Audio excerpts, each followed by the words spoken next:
আমি লিখিব চিঠি দেব তোমায়, পাখি পৌঁছে দিও রওজায়।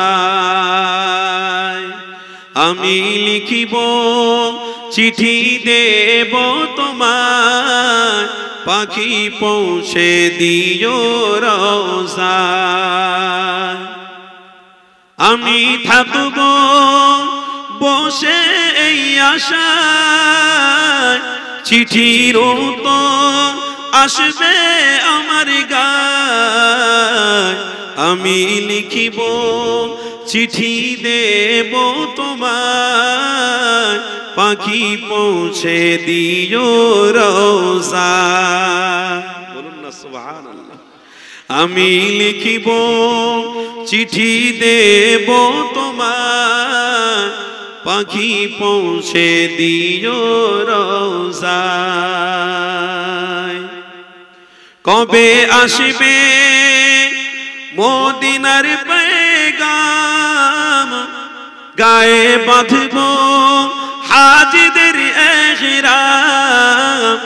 কবে আসবে মদিনার পেগাম, গায়ে বাঁধব হাজিদের ইহরাম। আমি ঘুরব মদিনার চারিপাশ, দু চোখে দেখব সবুজ গুম্বাদ। একটু মোহব্বতে হবে না? আমি ঘুরব মদিনার চারিপাশ, দু চোখে দেখব সবুজ গুম্বাদ। আমি লিখিব চিঠি দেব তোমায়, পাখি পৌঁছে দিও রওজায়। আমি লিখিব চিঠি দেব তোমায়, পাখি পৌঁছে দিও রওজায়। তৃষ্ণায় কাতর আমার মন, তৃষ্ণা মেটাবে কূপে জমজম। মোহাব্বতে হবে না? একটু জোরে আল্লাহর প্রশংসা আলহামদুলিল্লাহ বলুন। তৃষ্ণায় কাতর আমার মন, তৃষ্ণা মেটাবে কূপে জমজম। সে পানি মাখবো আমি সারা গায়, পাখি পৌঁছে দিও রওজায়। সে পানি মাখবো আমি সারা গায়, পাখি পৌঁছে দিও রওজায়। আমি লিখিব চিঠি দেব তোমায়, পাখি পৌঁছে দিও রওজায়। আমি লিখিব চিঠি দেব তোমায়, পাখি পৌঁছে দিও রওজায়। আল্লাহুম্মা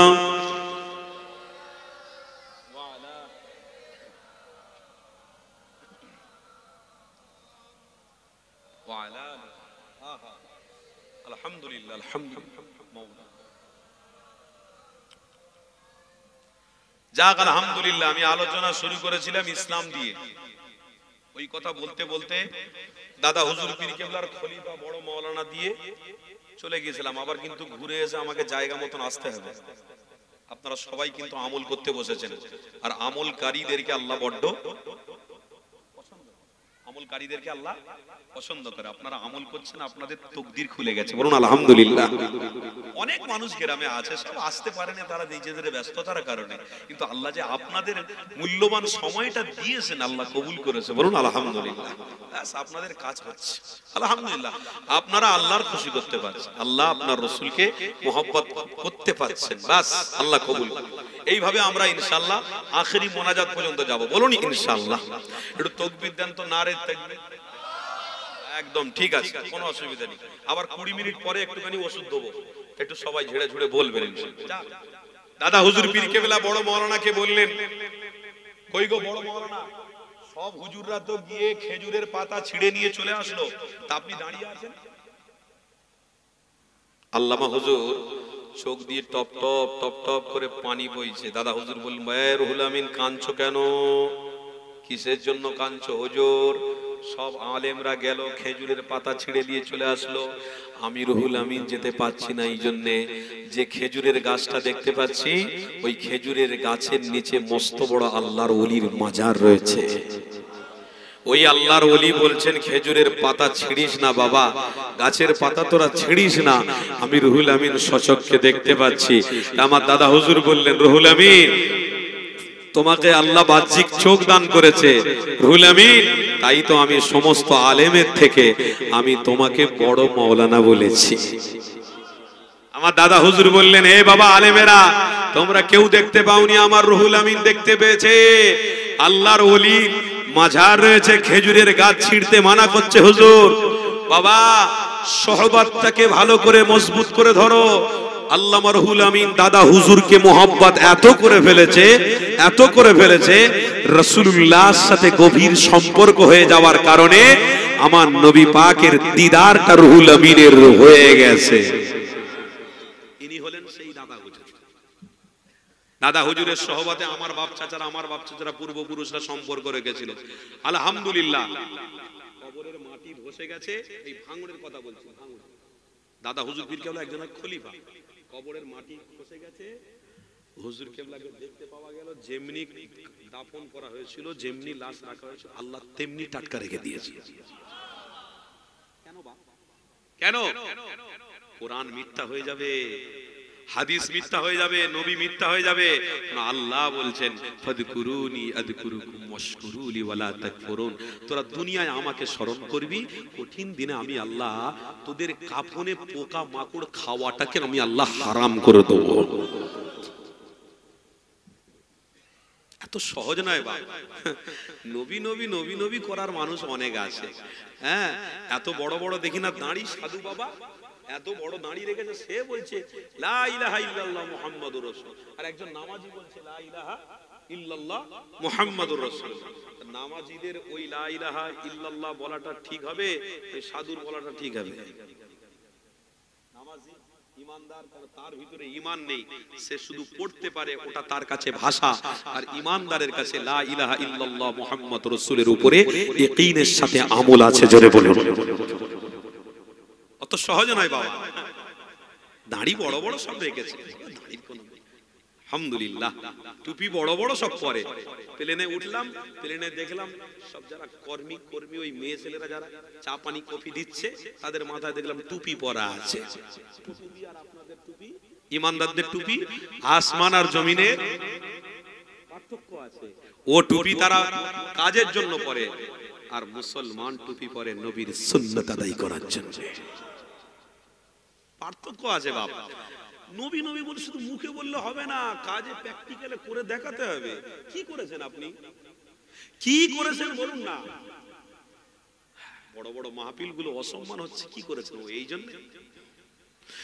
তাহলে আল্লাহ নবী, নূর নবী, দয়ার নবী আমার, যিনি হাজার বছর আগে জানিয়ে দিয়ে গেছে, এ দুনিয়ার মানুষেরা, আমি রাসূলুল্লাহ তোমাদেরকে জানিয়ে দিলাম, এই পৃথিবী জমিনে আল্লাহ ইসলাম ধর্মটাকে মহব্বত করে ফেলেছে, আল্লাহর মনোনীত ধর্ম বলেছে। পৃথিবীর মানুষেরা সমস্ত কর্মকাণ্ড থেকে ফিরে এসে ইসলামের প্রতীক মুহাম্মদ রাসূলুল্লাহকে মহব্বত করো। আমার রাসূলকে মহব্বত করলে আমি আল্লাহ তোমাদের মুক্তি দেব।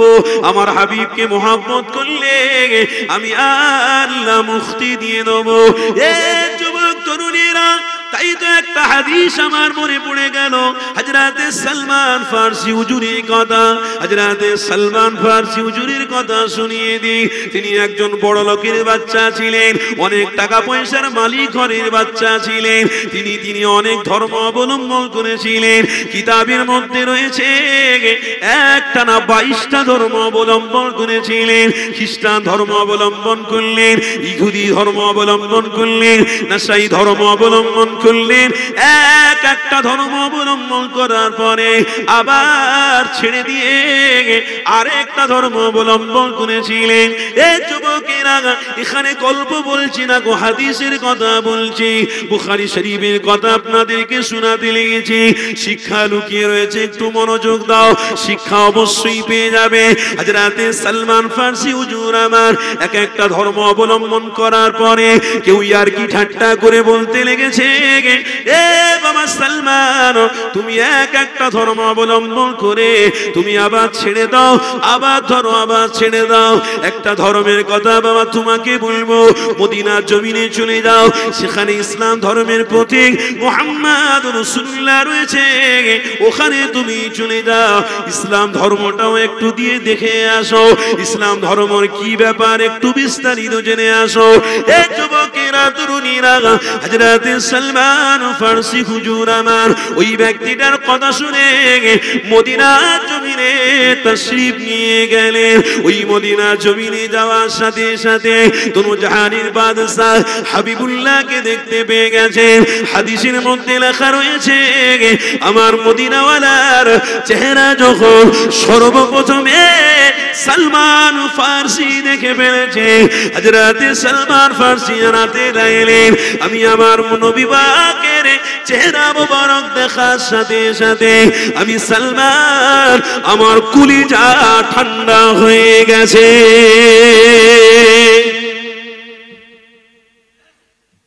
আমি সালমান, আমার জান ঠান্ডা হয়ে গেছে। বুখারী শরীফের হাদিস, গল্প করতে আসেনি বাবা। ওই জন্য বললাম না, কোরআনের ব্যাখ্যা এবং হাদিসের কথা শোনার মন মানসিকতা অনেক কম মানুষ আছে, কথা বুঝলেন? আল্লাহ আপনাদেরকে কবুল করেছে বাবা। লারে লাপ্পার মানুষ অনেক পাওয়া যায়। এখনই একটা কলকাতা থেকে ওই কি বলে জাইয়া পড়া মেয়েছের, কি বলে আন্ডারপ্যান্ট পড়া মেয়েছের একটু ভাড়া করে নিয়ে আসো, 50,000 নেবে, 1 লাখ টাকা নেবে, ওকে নিয়ে একটুখানি ছোট্ট মতন খাট দিয়ে তার উপরে দাঁড় করিয়ে দাও, হাজার হাজার মানুষ বিনা তাবারুকে লোক জড়ো হবে, ঠিক না বলবো? একটা গায়ককে নিয়ে চলে আসো, এক্ষুনি একটা গায়ককে নিয়ে একটা ছোট তক্তপোষ দিয়ে শুধু দাঁড় করিয়ে দাও, হাজার হাজার লোক আসবে, হাজার হাজার, বিনা দাওয়াতে, তাবারুক টাবারুক দিতে হবে। হুজুরদের কথা শুনতে লোক আসবে, তাহলে তো হয়েই গেল বাবা। ওলি সাহেবদের মাথায় টুপি, কাজ করে চুপি চুপি, এদের কথায় কাজ হবে? এরকম ভুল ধারণা করো না বাবা, খবরদার। আজকে দাদা হুজুরও মৌলী সাহেব ছিলেন, দাদা হুজুরও একজন জাইয়াদি আলেম ছিলেন। দাদা হুজুর পীর কেবলার আওলাদরাও এখনো জাইয়াদি আলেম হয়ে রয়েছে। কেন? দাদা হুজুর পীর কেবলা হক না থাকলে তাহলে সিলসিলা কবেই বন্ধ হয়ে যেত। দাদা হুজুর হক বলে তার আওলাদরা এখনো আল্লাহ পাক ইজ্জতের সঙ্গে রেখেছে। কেন? দাদা হুজুরের সিলসিলাটাকে আল্লাহ কবুল করে নিয়েছে। হ্যাঁ, এটা অস্বীকার করা যাবে না। দাদা হুজুরের আওলাদরা শুধু পশ্চিম বাংলায় ঘুরে বেড়ায় না, এক একটা আওলাদ বাংলাদেশে জীবন কেটিয়ে দিচ্ছে। আর আসেনি বাংলাদেশ থেকে, আসেনি, জীবন কেটিয়ে দিয়েছে। আমার মতো চুটকে মৌলী সাহেব যদি ভারতবর্ষে 6টা রাজ্য ঘুরে নিতে পারে, দাদা হুজুরের আওলাদদের কত বড় জায়গা, কত জায়গায় যাচ্ছে, কি বলবো? আমার মতো ছোট মৌলী সাহেব, আমি প্লেনে উঠে উঠে যদি 6-7 জায়গা রাজ্য ঘুরে ফেলতে পারি, জলসা করতে পারি, দাদা হুজুরের আওলাদদের ইজ্জত আল্লাহ আরো বেড়িয়ে রাখেন, আরো বেড়িয়ে রাখেন। খবরদার মৌলী সাহেবদের বিরুদ্ধে কথা বলে, যা হচ্ছে আস্তে আস্তে করে সমাজ অন্যদিকে চলে যাচ্ছে, সাবধান। এই যুবকেরা, আমার রাসূলুল্লাহর প্রেমিকেরা, আমার রাসূলুল্লাহ দিবানারা, আসেন যে হাদিসের কথা আপনাদেরকে বলছিলাম, ওই হাদিসের আলোচনা আপনাদেরকে শুনিয়ে দিই। কেন আমি আপনি ইসলামের অনুসারী, আমি আপনি রাসূলুল্লাহকে ভালোবাসি, আমি আপনি রাসূলুল্লাহ দেখানো রাস্তায় রয়েছি, কিন্তু আমাদের দ্বারাই জিনা হচ্ছে, আমাদের দ্বারাই হারাম কাজ হচ্ছে, আমাদের দ্বারাই অনঙ্গ নারীদের ছবি দেখা হচ্ছে, আমাদের দ্বারাই স্ত্রীর প্রতি ভালোবাসা নেই, আমাদের দ্বারাই অনেক মা বাপ ক্ষতিগ্রস্তের মধ্যে পড়ে গেছে। এই যুবকেরা, কি করে ইসলামটাকে মহব্বত করলাম, কি করে মুহাম্মদ রাসূলুল্লাহ দেখানো রাস্তায় থাকতে পারলাম, এটা কেবলমাত্র দেখানো ছবি। এই যুবকেরা, খবরদার, আমার আল্লাহ তোমার ইয়াকিন দেখবে, ঈমান দেখবে, আমার আল্লাহ তোমার নিয়ে দেখবে। বুখারীর প্রথম হাদিসের মধ্যে রয়েছে, ইন্নামাল আমালু বিন্নিয়াত, নিয়তের উপরে আল্লাহ ফয়সালা করে করবে। আপনারা চটে এসে সবাই বসে রয়েছে, নিয়ত আপনাদের কি আল্লাহ জানে না জানে না? এ যুবকেরা, আল্লাহ সবই জানে। আল্লাহ যিনি আমাদেরকে খাওয়াতে পারেন, আল্লাহ যিনি আমাদেরকে ক্ষমতা দিতে পারে, আল্লাহ যিনি আমাদের ব্রেনের ক্ষুদ্র ক্ষুদ্র জিনিসগুলোকে সঠিক রাখতে পারে, যে আল্লাহ আমাদের রক্ত চলাচলকে সঠিক রাখতে পারে, যে আল্লাহ দুনিয়ার বড় বড় মাখলুককে খাওয়াতে পারে, সেই আল্লাহ কি হালাতে বসে আছেন, কি নিয়তে আপনারা বসেছেন, তার খবরও আল্লাহর কাছে রয়েছে। তবে নিয়তটা বান্দা সঠিকভাবে করো।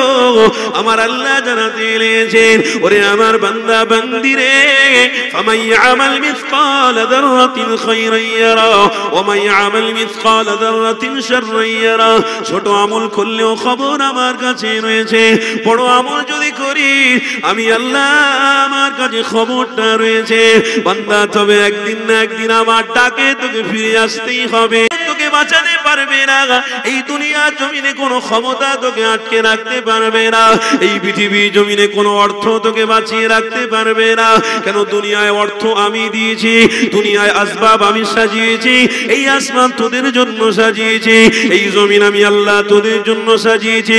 ওয়াসিআ কুরসিয়্যুহুস সামাওয়াতি ওয়াল আরদ ওয়া লা ইয়াউদুহু হিফযুহুমা ওয়া হুয়াল আলিয়্যুল আযীম। আল্লাহ কোরআনের মধ্যে জানাতে লেগেছে, ওরে আমার বান্দারে, আমি আল্লাহ সব কিছু তোদের জন্য দিলাম, তবে আমার বান্দারা আমাকে যদি মহব্বত করে মরতে পারে, আর আমাকে মহব্বত করতে গেলে রাসূলুল্লাহকে যদি মহব্বত করতে পারে, আমি আল্লাহ তোদের জন্য জান্নাতের সুব্যবস্থা রেখে দেব। আমি আল্লাহ জান্নাতে তোদের জন্য দিদারের ব্যবস্থা করে দেব।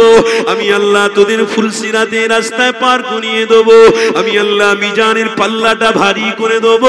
আমি আল্লাহ আমার বান্দাদের জন্য, আমার প্রকৃত রাসূলুল্লাহর প্রেমিকদের জন্য জাহান্নামের আগুন হারাম করে দেব।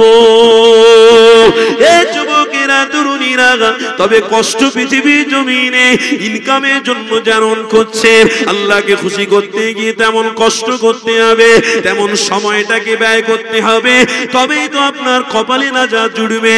না হয় নাজাত জোটা হবে না, না হয় জান্নাতে যাওয়া হবে না, ইবাদত বন্দেগী করা বেকার হয়ে যাবে। এ যুবক তরুণীরা, হযরত সালমান ফারসি হুজুর আমার, আল্লাহ নবী দুনো জাহানের সুলতানের চেহারা মুবারক যখন সর্বপ্রথমে দেখেছে, কিতাবের মধ্যে লেখা রয়েছে, হযরত সালমান ফারসি আমার নবী পাকের চেহারা মুবারক দেখে কলিজাটা না ঠান্ডা হয়ে গেছে। হযরত সালমান ফারসি জানাতে লেগেছে, আমি অনেক ধর্ম অবলম্বন করেছি, অনেক ধর্ম অবলম্বন করে তাদের সাথে চলাফেরা ওঠা বসা করেছি। আমি সর্বপ্রথমে আমার দুনো জাহানের সুলতানের চেহারা যখন প্রথম দেখেছি, আমি সালমান, আমার কলিজা ঠান্ডা হয়ে গেছে, আমার জানটা ঠান্ডা হয়ে গেছে।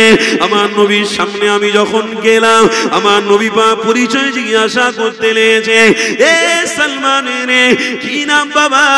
এমন করে আমি আমার পরিচয়টা দিয়ে দিলাম। এমন করে আমার রাসূলুল্লাহ আমাকে বলতে লেগেছে, কিসের জন্য বাবা এসেছো তুমি? হযরত সালমান ফারসি জানাতে লাগলেন, ইয়া মুহাম্মদ, আমি অনেক বড় ঘরের বাচ্চা, আমি অনেক টাকা পয়সার মালিক, ঠিকই কথা, কিন্তু ইসলামটাকে আমি দেখতে এসেছি, ইসলাম কেমন ব্যবস্থাপনার মধ্যে রয়েছে, ইসলাম ধর্মটাকে আমি গ্রহণ করতে চাই। আমার দুনো জাহানের সুলতান বলতে লেগেছে, এ বাবা সালমানের, ইসলামটাকে তুমি যদি গ্রহণ করতে পাও, তাহলে আমি রাসূলুল্লাহ, আমার হাতে হাত দিয়ে দাও। হযরত সালমান ফারসি হুজুর আমার নিজের হাতটা বাড়িয়ে দিলেন, আমার সোনার রাসূলুল্লাহর হাতটা নিয়ে হাত মোবারকটা ধরে, আশহাদু আল্লা ইলাহা ইল্লাল্লাহ ওয়াহদাহু লা শারীকা লাহু ওয়া আশহাদু আন্না মুহাম্মাদান আবদুহু ওয়া রাসূলুহু পড়িয়ে দিলেন। হযরত সালমান ফারসি জানাতে লাগলেন, ইয়া রাসূলুল্লাহ, হাবিবাল্লাহ, ঈমান আমি যখন এসে নিয়েছি, এবার আমাকে কি করতে হবে? করবে। আমার রাসূলুল্লাহ জানাতে লাগলেন, এ বাবা সালমান রে, এবার তোমাকে ঈমানের পরে নামাজ পড়তে হবে, নামাজ কায়েম করতে হবে, রুকুকারীদের সাথে রুকু করতে হবে, ওয়াকিমুস সালাহ, এটা আল্লাহর হুকুম, তোমাকে প্রাধান্য দিতে হবে। হযরত সালমান ফারসি আমার নামাজ পড়তে লেগেছে, নামাজ পড়ে কাঁদে, আল্লাহর কাছে দোয়া চায়। হযরত সালমান ফারসি আমার এমন কাঁদতে লেগেছে, কেন সালমান নামাজের প্রতি এতটা মুগ্ধ হয়ে গিয়েছে, হুজুরের চোখ দিয়ে পানি বেরোতে লেগেছে। আল্লাহ নবী দরবারে এসে দাঁড়িয়ে দাঁড়িয়ে কাঁদতে লেগেছে। দোনো জাহানের সুলতান জিজ্ঞাসা করতে লেগেছে, এ বাবা সালমান, কেন বাবা তুমি কাঁদো, কিসের জন্য কাঁদো বাবা? হযরত সালমান ফারসি জানাতে লাগলেন, হুজুর আমি আপনার হাত মোবারকে হাতটা দিয়ে ইসলামটাকে গ্রহণ করার পরে আমি যখন সিজদায় যাচ্ছি, আমি যখন নামাজ পড়ছি, আমার কান্না বেড়ে যেতে লেগেছে। কেন বাবা কাঁদতে লেগেছো? আল্লাহ নবী জিজ্ঞাসা করতে লেগেছে। হযরত সালমান ফারসি জানাতে লাগলেন, ইয়া রাসূলুল্লাহ, হাবিবাল্লাহ, আমার জীবনে পৃথিবী অনেক গুনাহ হয়ে গিয়েছে, অনেক বড় বড় অন্যায় আমার দ্বারাই হয়ে গেছে। আল্লাহ নবী দোনো জাহানের সুলতান বলতে লেগেছে, এ বাবা সালমান রে, আমি রাসূলুল্লাহ জানাতে লেগেছি, ঘাবড়ানোর কোনো দরকার নেই। যারা ইসলামের ছায়াতলে এসেছে, যারা মুহাম্মদ রাসূলুল্লাহর হাত মোবারকে হাতটা দিয়েছে, আল্লাহ তার জীবনের সমস্ত গুনাহগুলো ক্ষমা করে দিয়েছে।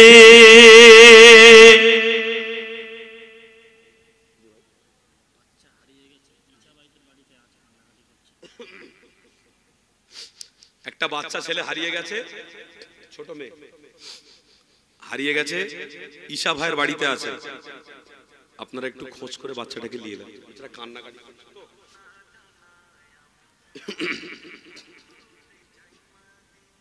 কি গো, আমার আলোচনা সব বুঝতে পারছেন তো নাকি? কষ্ট হচ্ছে আপনাদের? বুখারী শরীফের হাদিসের কথা, নবী পাকের হাত মোবারক দিয়েছেন সালমান। আমার রাসূল কি বললেন? সালমান চিন্তা করো না, কাঁদতে হবে না, আল্লাহ তোমার গুনাহকে ক্ষমা করে দিয়েছে। একটু জোরে বলুন। আচ্ছা, এবারে আপনাদের কাছে আমি প্রশ্ন রাখলাম, পৃথিবীতে সমস্ত আসবাব পত্র বা গান বাজনা ইত্যাদি ইত্যাদি, পৃথিবীতে যত রকমের অন্যায় ব্যভিচার আছে, ওই সবের রাস্তায় যদি আপনি টিকে থাকেন, তাহলে আপনার গুনাহ ক্ষমা হবে? না না, বলুন বলুন, হবে না? তাহলে এবার প্রশ্ন, তাহলে ওই দিকে মানুষ ছুটছে কেন? খারাপের দিকে মানুষ ছুটছে কেন? অন্যায়ের দিকে মানুষ ছুটছে কেন? নবী পাকের হাদিস সত্য, মিথ্যা নয়। রাসূল বলেছেন, জান্নাতে জানেওয়ালাদের সংখ্যা কম হবে, আর জাহান্নামের সংখ্যা বলুন বলুন বেশি হবে। কেন? এই জন্য যে শয়তান আল্লাহর কাছে বলে এসেছে, আল্লাহ আপনার পাওয়ার কত আর আমার পাওয়ার কত আমি পৃথিবীতে দেখিয়ে দেবো। কেন? সে তো আল্লাহর বিরোধী ছিল, আল্লাহর সাথে জিহাদ ঘোষণা করেছিল, যুদ্ধ ঘোষণা করেছিল। তাই শয়তানের বিরুদ্ধে আমার আল্লাহ বলেছিল, ইবলিস তুই আমার বান্দাদেরকে ধ্বংস করবি বলছিস তো, যা, আমার বান্দা রাস্তা দিয়ে মদ খেয়ে হেঁটে হেঁটে হেঁটে হেঁটে যাবে, আর একটা সামান্য কোরআন শরীফের টুকরা পেয়ে চুমো খেয়ে নেবে, আমি আল্লাহ তাকে ওলি বানিয়ে দেবো। কেন? ক্ষমতা ইবলিসের বেশি নয়, ক্ষমতার মালিক, ক্ষমতার মালিক। হ্যাঁ, ইবলিস কিন্তু আল্লাহর সাথে তর্ক বিতর্ক করেছে, একটু উল্টো সিধে কথাবার্তা বলে আল্লাহর কাছ থেকে বেঁকে চলে এসেছে। ওর ইচ্ছা কি প্রত্যেকটা উম্মতকে আমি ধ্বংস করব। আচ্ছা, আমার আল্লাহ বলছেন, হে ইবলিস তুই আমার প্রেমিকদের ধ্বংস করবি, আমার বান্দাদেরকে তুই ধ্বংস করবি, তো কর, ঠিক আছে। মালিক বিন দিনার ওই রমজান মাসের লাইলাতুল কদরের রাত্রিরে মদ খাবে, হারাম জিনিস খাবে, আর এই লাইলাতুল কদরের রাত্রিরে ঘুমিয়ে পড়বে। আমি আল্লাহ এমন একটা ভয় তার অন্তরে দেখাবো, স্বপ্ন তার দেখাবো, তার কলিজার টুকরা আওলাদ কন্যাকে আমি ছিনিয়ে নেব, আর সে স্বপ্নতে দেখতে দেখতে দেখতে একদিন ইমাম মালিক বিন দিনার বানিয়ে দেব। লাইলাতুল কদরের রাত্রি পর্যন্ত মদ খাওয়া ছাড়ে না। কে? মালিক বিন দিনার। হাদিস মালিক বিন দিনার। কিন্তু আমার আল্লাহ কি বলছে, শুধু রাত্রিরে একটু স্বপ্ন দেখেছে কন্যাটা মরে গেছে, সত্যিকারের মরে গেছে, জাহান্নামের একটা স্বপ্ন দেখে ওই দিন থেকে তওবা করে মালিক হারাম জিনিস ছেড়ে দিয়েছে। আল্লাহ তাকে লক্ষ লক্ষ মানুষের জন্য ইমাম বানিয়েছে। তাহলে ইবলিসের পাওয়ার বেশি না আল্লাহর পাওয়ার? তো ওই জন্য ছায়া পেতে গেলে পৃথিবীর মানুষ যদি মনে করে আমি অর্থের প্রতি থেকে আল্লাহকে খুশি করব, আমি অর্থ নিয়ে আল্লাহর জান্নাতে যাব, মনে রেখে দেবেন যদি অর্থশালী হয়ে জান্নাতে যাওয়া হয় তাহলে নমরুদ সর্বপ্রথমে জান্নাতে যাবে। যদি অর্থ নিয়ে অহংকার করে জান্নাতে যাওয়া হয় তাহলে ফেরাউন জান্নাতে যাবে, সাদ্দাত জান্নাতে যাবে, আবু জাহাল জান্নাতে যাবে, আবু লাহাব জান্নাতে যাবে, উতবা জান্নাতে যাবে, শাইবা জান্নাতে যাবে। কেন? এদের কাছে অর্থের পাহাড় ছিল, এদের কাছে ক্ষমতা ছিল, রক্তের গরম ছিল। আমার আল্লাহ বলছে তোর রক্তের গরম অর্থ সব পৃথিবীতে পড়ে থাকবে, তুই চোখ বন্ধ করে পৃথিবীর জমিন থেকে সোজা সামটা একদম সোজা বেরিয়ে চলে আসবি। আমার দুনিয়ায় আরো অনেক মানুষ বাস করবে, খাবে দাবে থাকবে, এ দুনিয়ার নিজাম চলতে থাকবে, কিন্তু তোদের অস্তিত্বকে আমি আল্লাহ মাটির সাথে পুঁতে দেবো, তোদের নাম নিশানা কেউ নেবে না। আর আবু বকর সিদ্দিকী রাসূলুল্লাহর প্রেমিক হওয়ার জন্য গরিব মানুষ, অর্থ ছিল না, আর আবু বকরের নাম প্রত্যেকের উম্মতের গলায় গলায় রয়েছে। আমার আল্লাহ আবু বকরকে জান্নাতি বানিয়ে দিয়েছে।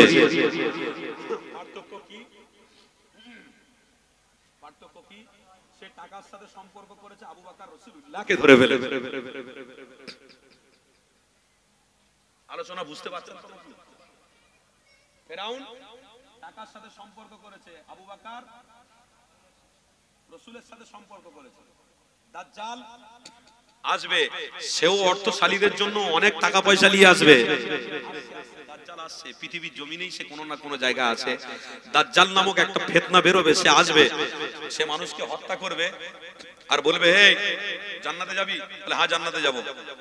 তার বাম হাতটা থাকবে জান্নাত, ডান হাতটা থাকবে জান্নাত, আর বাম হাতটা থাকবে জাহান্নাম। কিন্তু হাকিকাতে বাম হাতে যে দাজ্জাল জান্নাত দেবে, ওই জান্নাতটাই আল্লাহর জান্নাত। জোরে বলে, সে মোরা মানুষকে জীবিত করে দেখাবে। এরকম ক্ষমতা নিয়ে আসবে। কেন? এই ইবলিসের একটা ছেলা, ইবলিস শয়তানের একটা ছেলা, এ আসবে। এই সিস্টেম কিছু করার নেই ভাই, আমি কোরআন হাদিস দিয়ে কথা বলছি। এর উপরে যদি আপনাদের মনে হয় যে হুজুর এ কি কথা বলছেন, তাহলে এই কথা যখন আপনার বিশ্বাস না হয়, তাহলে আপনি এতটুকু বিশ্বাস করতে পারেন যে আপনি যখন খাচ্ছেন সেটা হলো ভাত। আপনি খাচ্ছেন, কথা বলেন, আপনি খাচ্ছেন কি? ভাত। আর বেরোচ্ছে পিছন থেকে কি? তাহলে আল্লাহ পারে না? পারে না? পারে না? পারে না? আপনি খাচ্ছেন গোটা ফল, বেরোচ্ছে কি? আপনি খাচ্ছেন পানি, বেরোচ্ছে দুর্গন্ধ। কেন ভাব? কোন ডাক্তারের ক্ষমতা আছে করে দেখাক না? যেরকম জিনিস খাবে সেরকম জিনিস বার হবে না। না না, আল্লাহর কলকাঠি। জোরে বলুন। তুমি যদি এটাকে বিশ্বাস করে ফেলো তো ইনশাআল্লাহ তুমি এতটুকু বুঝতে পারবে যে নিশ্চয়ই ফিতনার জামানায় দাজ্জাল আসবে, আর ঈমানকে নষ্ট করার জন্য তাদের পরিকল্পনা থাকবে। কিন্তু রাসূলুল্লাহর প্রেমিকরা তার হাতে শহীদ হয়ে যাবে, সে শহীদ করে দেবে। হাকিকাতে আল্লাহকে খুশি করে যারা শহীদ হবে, হাকিকাতে আল্লাহ তাদেরকে জান্নাতি বানিয়ে নেবে। আর আমরা সেই মুসলমানের বাচ্চা, সেই রাসূলের প্রেমিক, আমরা সেই নবীর এক একটা সৈনিক। আমরা জীবন চলে যাবে, আল্লাহ তার রাসূলকে কোনোদিন ছাড়বো না। বলুন ইনশাআল্লাহ। জীবন যতদিন থাকবে আল্লাহ তার রাসূল থাকবে। জীবন যতদিন চলবে আল্লাহ তার রাসূল। বাঁচবো আল্লাহ তার রাসূলের জন্য, মরবো আল্লাহ তার রাসূলের জন্য। একদম না, ঈমানের যাররা পরিমাণ যেন এদিক ওদিক না হয়, একদম মুকাম্মাল ভাবে বলুন, একদম কমপ্লিট ভাবে ইয়াকিনের সাথে বলুন যে বাঁচবেন আল্লাহ তার রাসূলের জন্য, মরবো আল্লাহ তার রাসূলের জন্য। একদম একদম কমপ্লিট, একদম মুকাম্মাল নিয়ত করেছেন। মুকাম্মাল নিয়ত করেছেন তো? একদম ঠিক।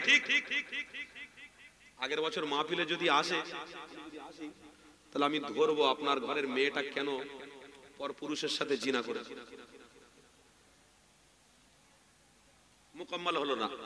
আমি আগের বছর যদি জলসায় দাওয়াতে আসি, আমি ধরবো আপনাদের আপনার স্ত্রী বোরকা পরে ভালোভাবে হেজাবের সাথে বাইরে বেরিয়েছে কিনা।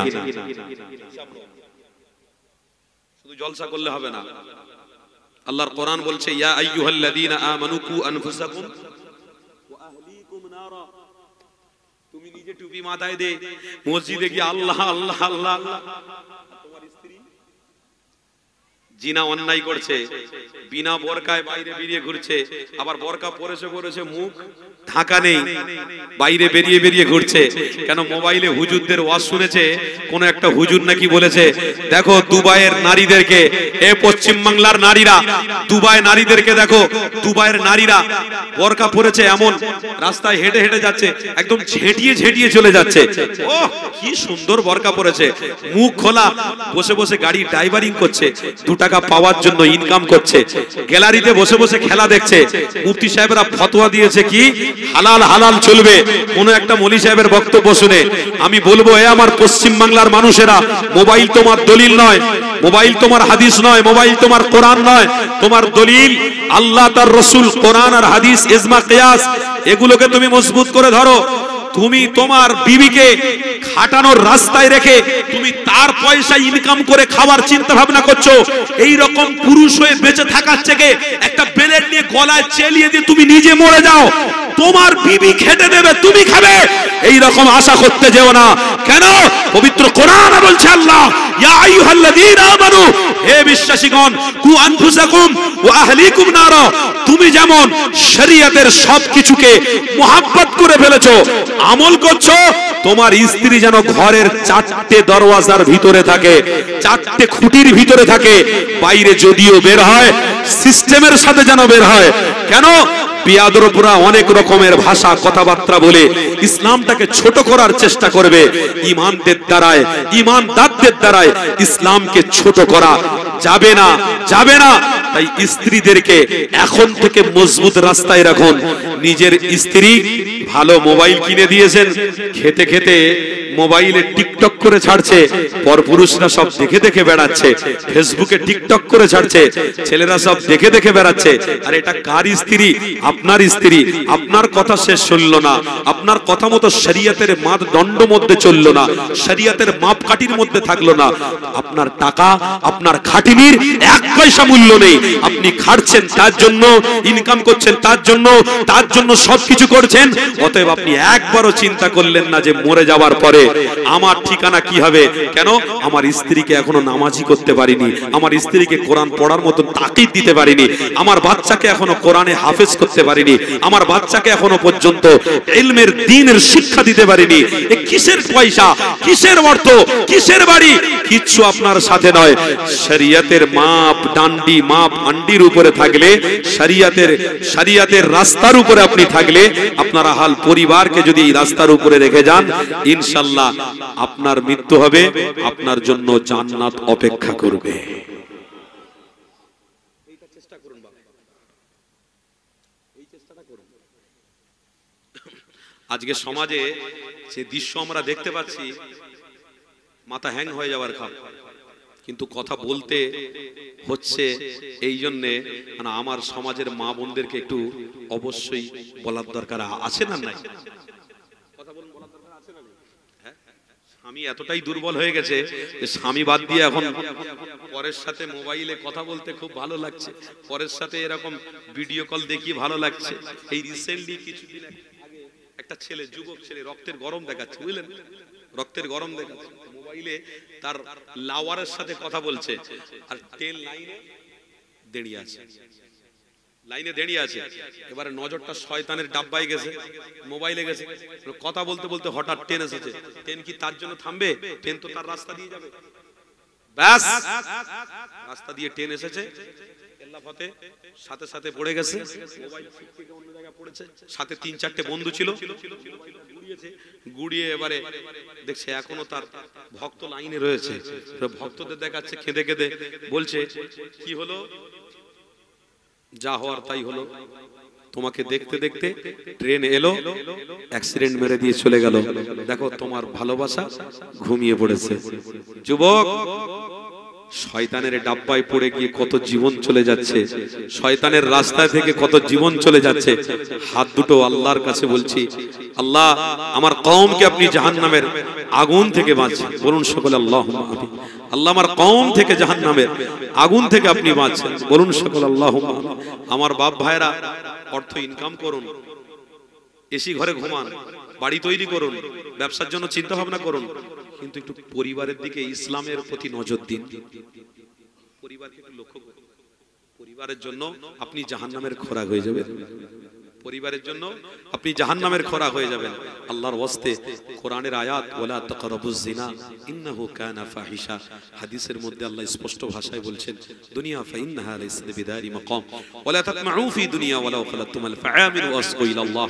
সাহাবারা, পৃথিবীতে তোমরা কিছুদিনের সময় পেয়ে এসেছো, পৃথিবীতে কিছুদিনের সময় পেয়ে এসেছো, ওয়ালা তাকরাবুজ জিনা, এমন একটা গুনাহ করে যে উনি, যার জন্য জাহান্নামের তলদেশে আল্লাহ না পাঠিয়ে দেয়। আল্লাহর কাছে দুটো হাত তুলে দোয়া চাইবেন, পরিবারের জন্য সময় দেবেন, ইসলামের কৃষ্টি কালচারের উপরে সবাইকে রেখে মরুন। জোরে বলুন ইনশাআল্লাহ। ইসলামের কৃষ্টি কালচারের উপরে সবাইকে রেখে আপনাকে মরতে হবে। এই প্রতিজ্ঞাবদ্ধ আপনারা করছেন না করেননি? করছেন তো? বলুন ইনশাআল্লাহ। জোরে বলুন। তাহলে পূর্বের কথার দিকে ফিরে আসি। তাহলে ইনশাআল্লাহ আপনি রাসূলুল্লাহকে মহব্বত একদম মজবুত ভাবে ধরে রেখেছেন, ভালোবাসা একদম মজবুত করে রেখেছেন।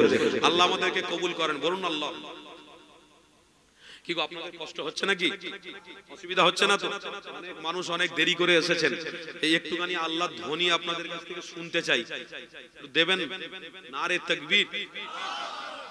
হয়নি বাপ, আস্তে আস্তে সাত হাদিয়ার মানুষদের বসে বসে অনেকক্ষণ ধরে ইমানের জজবাটা আস্তে আস্তে যেন দুর্বল হয়ে যাচ্ছে। দুর্বল করলে হবে না, ইমানের জজবাটা একটু বাড়াতে হবে। নারে তাকবীর হয়েছে, কিন্তু পিছনের বাবাজিরা আওয়াজটাকে বন্ধ করে রেখেছেন। শয়তান তাড়াতে গেলে একটাই ধ্বনির দরকার, এক ধ্বনিতে কাজ হয়ে যাবে, এক ধ্বনি আল্লাহর। এই আল্লাহর ধ্বনিটা একটু মহব্বতের সাথে ইমানদাররা দেবেন। নারে তাকবীর। সিলসিলায়ে হক মুজাদ্দিদে জামান, মাসলাকে মুজাদ্দিদে জামান, মাসলাকে আবু বকর সিদ্দিকী। নারে তাকবীর। অনেক মানুষ দেরি করে আসাতে আমি সবাইকে নিয়ে একটু বলবো, চোখ দুটো বন্ধ করে মদিনাওয়ালার কথা মনে করে, সবুজ গম্বুজের কথা মনে করে একটু মহব্বতে দরুদ শরীফ পড়া যাবে, ভালোবাসায় ইশকে সবাই একটু দরুদ শরীফ পড়ো। দরুদ শরীফ আল্লাহুম্মা সাল্লি আলা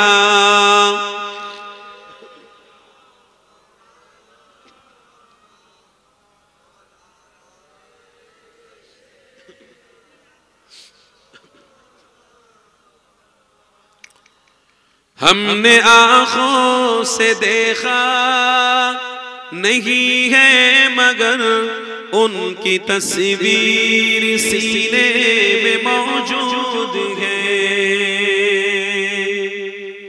जिसने लाकर कलामे इलाही दिया ओ मोहम्मद मदीने में मौजूद है। सुभानअल्लाह, একটু জান ভরে আল্লাহর প্রশংসা বলুন আলহামদুলিল্লাহ।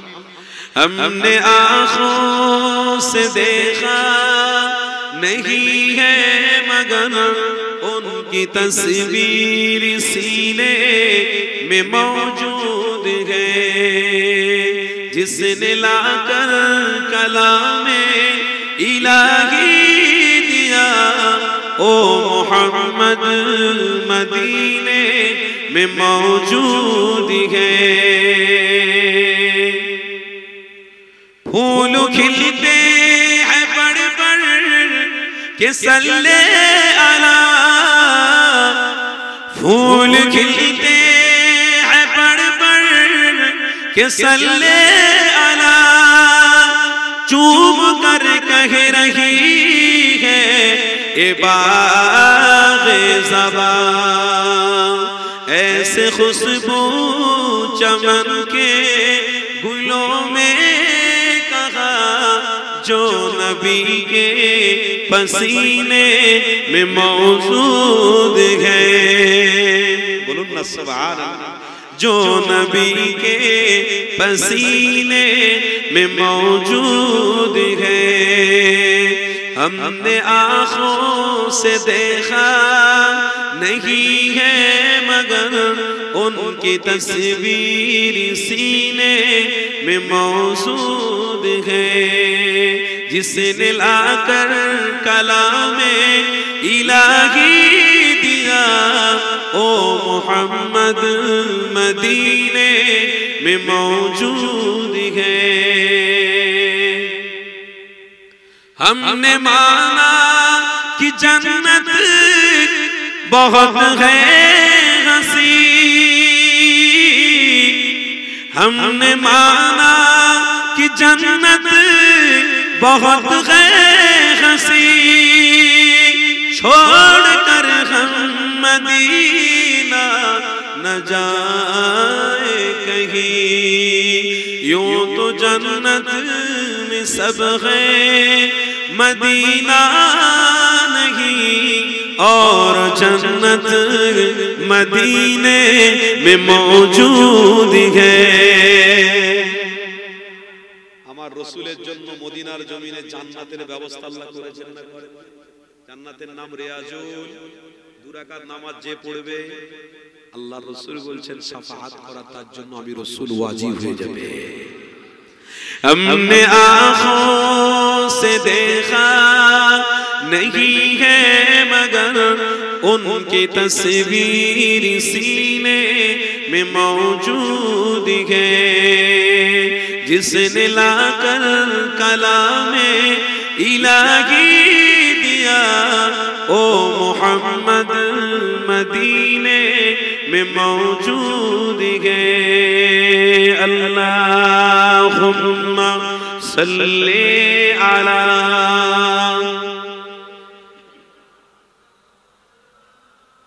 मुहम्मद।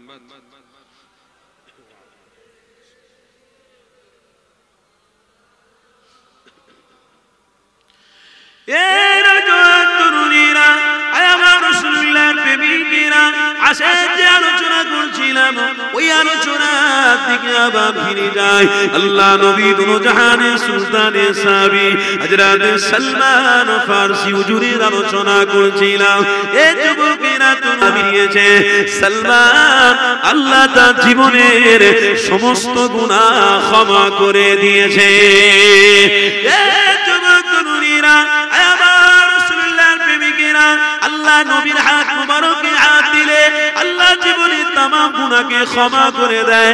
এটা ঈমানদারদের জন্য একটা তওবা, এটা ঈমানদারদের জন্য একটা নিয়ামত। কেন পৃথিবীর মানুষেরা আল্লাহ নবীকে আমরা পাইনি, উম্মতে মুহাম্মাদী রাসূলকে বড়ই ভালোবাসে।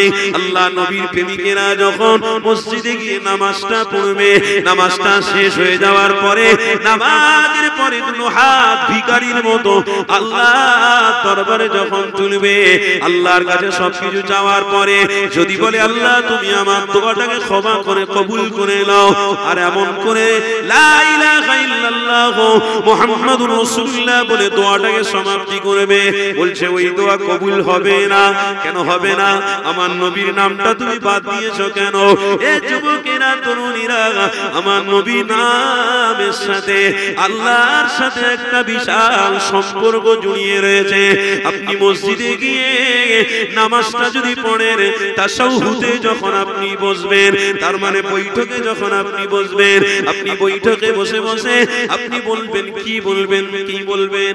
সবাই বলেন আত্তাহিয়াতু লিল্লাহি ওয়াস সালাওয়াতু ওয়াত তাইয়্যিবাতু আসসালামু আলাইকা আইয়ুহান নাবিয়্যু ওয়া রাহমাতুল্লাহি ওয়া বারাকাতুহু আসসালামু আলাইনা ওয়া আলা ইবাদিল্লাহিস সালিহিন আশহাদু আল্লা ইলাহা, চার পরিমাণ, চার আলিফ পরিমাণ, টান পরিমাণ আশহাদু আল্লাহ, আওয়াজ এমন করে আঙুলটা উপরে রাখতে হবে।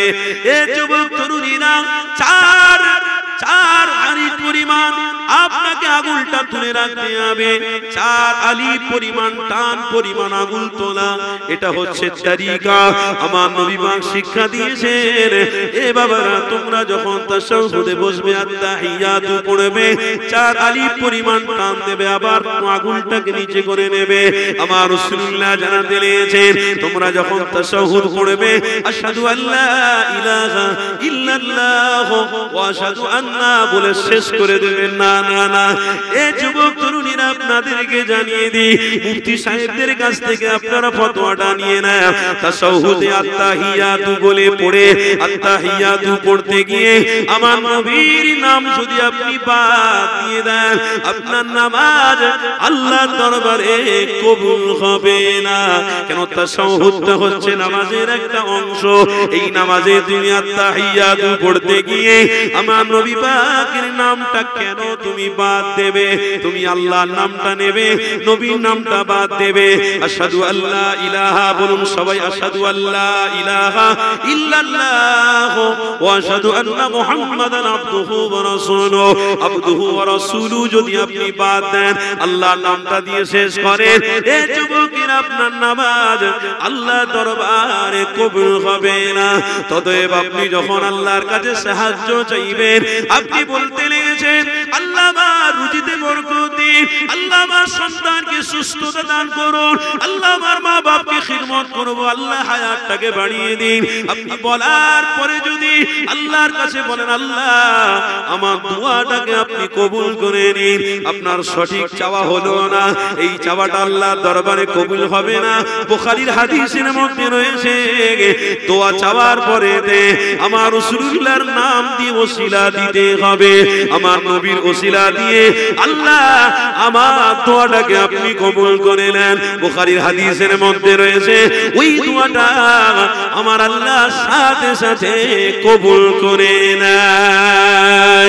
এ যুবক তরুণীরা আপনারা, এখানে আপনাকে বুঝতে হবে আল্লাহ নবীর হাত মোবারকে যারা হাত দিয়েছে অবশ্যই তাদের গুনাহকে আল্লাহ ক্ষমা করে দিয়েছে। আমার নবীর ওসিলা দিয়ে দোয়া আমরা চাইবো, আল্লাহ আমাদের দোয়াটাকেও কবুল করে নেবে। এ যুবক তরুণীরা, হযরত সালমান ফারসি হুজুর আমার বলতে লেগেছে, নবী আমার যখন বলেছে হযরত সালমান ফারসি আমার খুশি আনন্দ করতে লেগেছে। এ যুবক তরুণীরা, হযরত সালমান ফারসি জানাতে লেগেছে আরে কি ইসলাম আমি আমার কপালে পেয়ে গেছি, কি নবী আমার কপালে আমি পেয়েছি। আল্লাহ আপনি হেদায়েতের রাস্তায় আমাকে পছন্দ করেছে। আমার আল্লাহ পবিত্র কোরআনে জানিয়েছেন ইন্নাকা লা তাহদি মান আহবাবতা ওয়ালাকিন্নাল্লাহু ইয়াহদি মান ইয়াশা।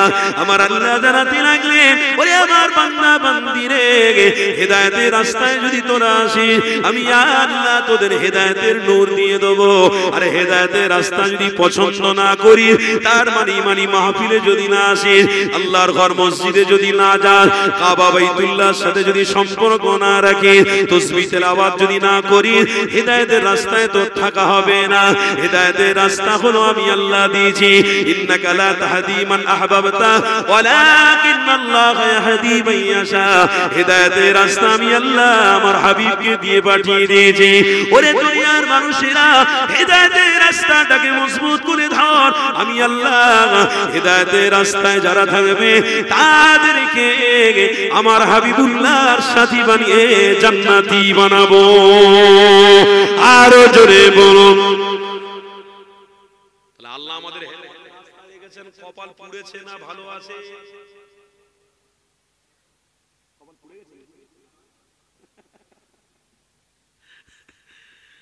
হুঁশ রাখুন, হুঁশ, বেহুশ হয়ে যাবেন না। ওয়াজ শুনতে শুনতে, মোবাইলে ওয়াজ শুনতে শুনতে বেহুশ হয়ে গিয়ে আমার মা বোনেরা এখন উল্টো পাল্টা মশলা দিচ্ছে স্বামীকে। ওই দেখো মেয়েটা কিরম বোরকা পরেছে, আমার ওরম বোরকা কিনে দাও, বাইকে করে লে ঘোরো ওরাও। আর যেখানে ড্যান্স হবে সেখানে চলো নিয়ে। এই বীরভূমে আপনার বীরভূমে পশ্চিম বাংলায় বিশাল টাকার মালিক, পয়সার মালিক, কোটি কোটি টাকা খরচা করে বোম্বে থেকে সব সেলিব্রিটি নিয়ে এসেছে, নামদার মুসলমান। ছেলে আর মেয়েকে প্রকাশ্যে এত বড় প্যান্ডেল তৈরি করে কোমর দোলাচ্ছে। আর যতগুলো মানুষ সব খেয়েছে, খেয়ে দিয়ে কোমর নাচানো দেখছে। ওই মেয়েটার চেহারা কত হাজার হাজার পুরুষ দেখলো, তার মানে মেয়েটার সাথে ভালো সম্পর্ক হলো না খারাপ সম্পর্ক হলো? কেন খারাপ হলো? কেন ওই মেয়েটার মুখ খোলা ছিল, চুল খোলা ছিল, পেটের এই সাইডের দিকে একটু খোলা ছিল। সাথে বোম্বে যাদের কোটি কোটি টাকা খরচা করে সেলিব্রিটিদের নিয়ে এসেছে, তারা তো একদম উলঙ্গ হয়ে দাঁড়িয়ে রয়েছে। তার সাথে সাথে ওদের সাথেও জিনা হচ্ছে, তার মেয়ের সাথেও জিনা হচ্ছে। তাহলে টাকা খরচা করবো আমি, গুনাহ ইনকাম করবো আমি। কি সুন্দর কথা বলতে। টাকা কার? টাকা কার? আপনার। আপনারা বাইকের পিছনে বসে বসে এই চেহারা খুলে দেখাতে দেখাতে সব ছেলেদের দিয়ে যাবে, তাহলে টাকা আপনার, বউ আপনার, খরচা আপনি করছেন। ফ্রিতে কি হচ্ছে? জিনা হচ্ছে, জিনা হচ্ছে, ফ্রিতে জিনা হচ্ছে। বাহ, খুব মজা হচ্ছে। ফ্রিতে জিনা করো, উড়ে জিনা করো, উড়ে জিনা। খবরদার, কোটি কোটি টাকা আছে বলে তুমি তোমার মেয়েকে প্রকাশ্য হাজার মানুষের সামনে দাঁড় করিয়ে দিয়ে জিনা করাবে, আল্লাহ আল্লাহ কবুল করবে না। আল্লাহ আল্লাহ আমাদেরকে হেফাজত করুন। বলুন না সকলে আল্লাহুম্মা আমিন। জোরে বলুন না আল্লাহুম্মা। কষ্ট পাচ্ছেন না?